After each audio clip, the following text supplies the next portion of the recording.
कार्तिक मास महात्म्य कथा अध्याय 14।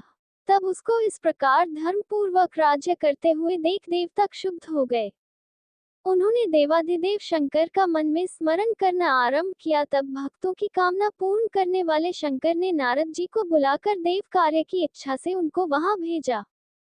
शंभु भक्त नारद शिव की आज्ञा से देवपुरी में गए। इंद्रादिक सभी देवता व्याकुल हो शीघ्रता से उठ नारद जी को उत्कंठा भरी दृष्टि से देखने लगे। अपने सब दुखों को कहकर उन्हें नष्ट करने की प्रार्थना की। तब नारद जी ने कहा, मैं सब कुछ जानता हूँ, इसलिए अब मैं दैत्यराज जलंधर के पास जा रहा हूँ।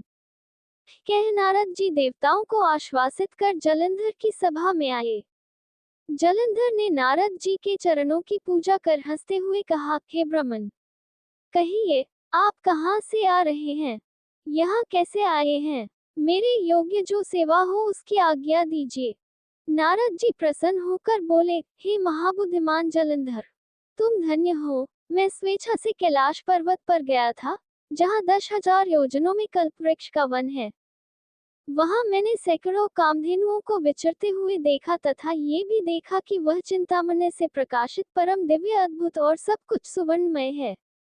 मैंने वहां पार्वती के साथ स्थित शंकर जी को भी देखा, जो सर्वांग सुंदर, गौरवर्ण, त्रिनेत्र और मस्तक पर चंद्रमा धारण किए हुए है। उन्हें देखकर मुझे बड़ा आश्चर्य हुआ कि इनके समान समृद्धिशाली त्रिलोकी में कोई है या नहीं। हे दैत्येंद्र, उसी समय मुझे तुम्हारी समृद्धि का स्मरण हो आया और उसे देखने की इच्छा से ही मैं तुम्हारे पास चला आया हूँ। ये सुन जलंधर को बड़ा हर्ष हुआ। उसने नारद जी को अपनी सब समृद्धि दिखला दी।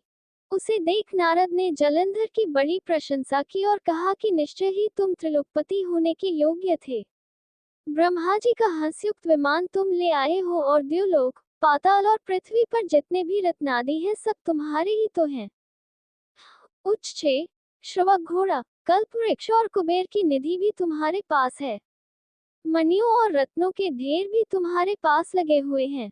इससे मैं बड़ा प्रसन्न हूँ, परंतु तुम्हारे पास कोई स्त्री रत्न नहीं है।